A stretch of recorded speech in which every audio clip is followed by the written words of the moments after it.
Happy St. Patrick's Day. It's nice to see you again. This is That's What Leprechauns Do by Eve Bunting, and although I hadn't actually read this book before, I really love Eve Bunting books, so, like we always talk about in class, if you like an author, you should just go for it. So let's go for it.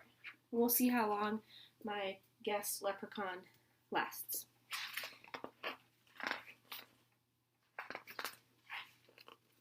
The three leprechauns sat under the chestnut tree. Art looked up at the cloud-filled sky. "It's coming," he said, "and there's work to be done."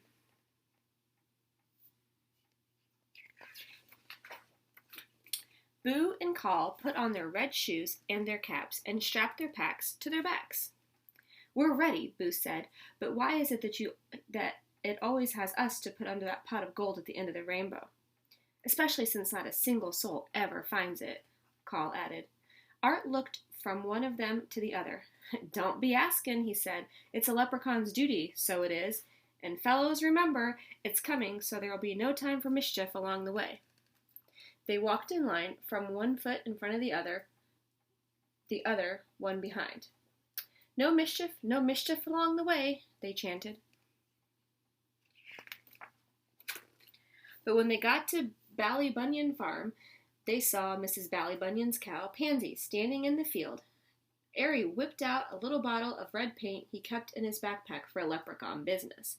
He ran across to Pansy. "Stand still, my lovely," he told her, and he painted her hooves scarlet red. He's down there. Painting her hooves red. Looks like mischief. Pansy looked down. "Pretty," she said. "Imagine Mrs. Ballybunion's face when she comes to milk you," Ari shouted. He and Boo and Call rolled over and over in the grass, laughing. "She'll think I've been to a dance." Pansy did a couple of small hop steps to demonstrate. The leprechauns clapped and whistled. "We'd be delighted to join you in a waltz or two," Ari exclaimed, "but we're in a desperate hurry." "I thought there was no mischief along the way," Boo reminded him. "Oh, sure, but I couldn't help myself. Mischief's what leprechauns do," Ari said, "along with their other more important duties." He glanced up at the tatters of clouds in the sky. "And we'd better not delay, for we've delayed enough already." But as they were passing old James Bradley's house, they saw Jamie's gray woolen long johns spread out to dry on his hawthorn hedge.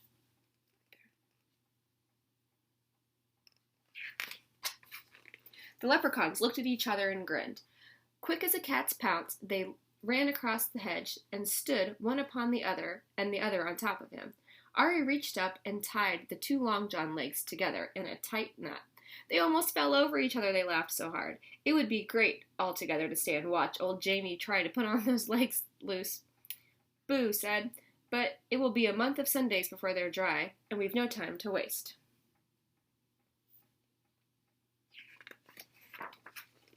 They took a few minutes to somersault across Liam McGabe's garden. There was a yellow tennis ball in the middle of the road, and they rolled it along with them as they went. Miss Maud Murphy's hen, Bridie, clucked at them from behind her gate.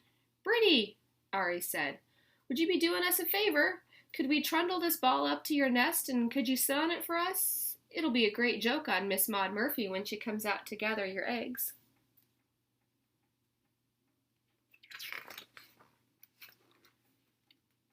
Bridie put her head to one side. "It's not going to be easy sitting on that, but the three of you were so good to me scaring that fox away from my hen house last night. I'll do it." Call stretched up and patted her wing. "Thank you, Bridie." They squeezed themselves through the gate and tumbled the ball with them. Then they heaved it up into Bridie's nest. She gave a trial sit on it.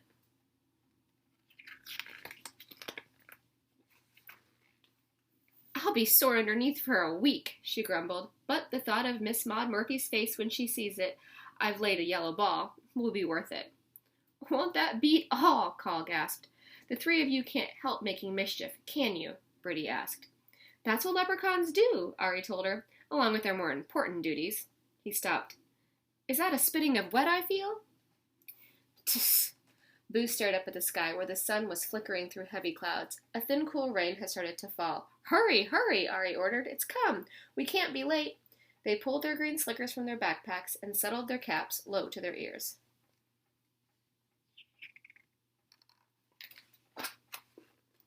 Anybody seeing them race along the road would have taken them for 3 green leaves, but they were leprechauns, and they had work to do.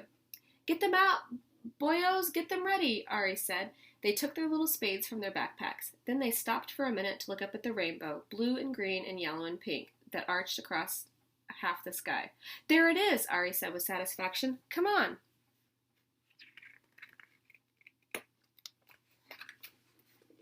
They dashed across Paddlywhacker's bog, found the place where they were kept the pot of gold buried for just such a rainbow occasion, and dug it up. Ari stood in the middle of the bog. Here, he said. The 3 of them placed the pot of glittering gold in just the right spot and watched the rainbow curve itself all the way down till it reached the pot of gold.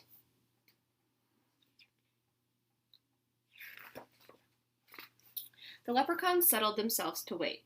They tootled some grass stalk music, threw raindrops at each other, and ate the rose hips they'd brought for snacks. They waited long, but nobody came. Once again, nobody came.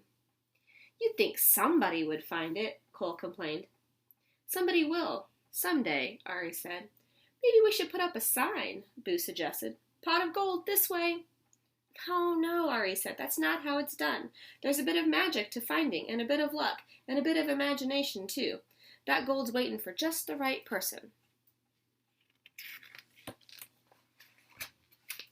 The rain had stopped. The sun went behind a cloud. The rain shortened itself, then disappeared. No use waiting any longer. Cole took off his cap and wrung the wet out of it. If we hurry, we could be in time to see Miss Maud Murphy discover Bertie's yellow egg, he said. Boo laughed. Won't that be a great thing to see? All right, then, Ari said. We'll put a rush on this. They buried the pot again in its usual place. Ari patted the smoothed-down bog dirt. Don't worry, Pot, he whispered. We'll be back to get you on the next rainbow day. Now we're off again to see what new mischief we can find, for besides our important duties, that's what leprechauns do.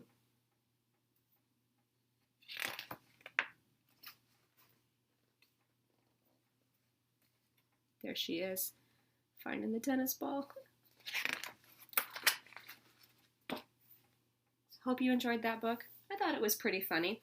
In writing today, I'm actually going to be asking you to think about, actually not writing, in your memory book page, I'm going to be asking you to figure out what you might do if you found a pot of gold. And although I've never found a pot of gold, I definitely know what I would do with it. I guess if it was a lot of money, I might have to save a little way and do all the adult stuff with it. But if I found just enough, I would definitely buy candy and food and maybe some more matching shirts for Joey, maybe some more beards and hats for my collection. I don't know, what would you do if you found a pot of gold? Something to think about.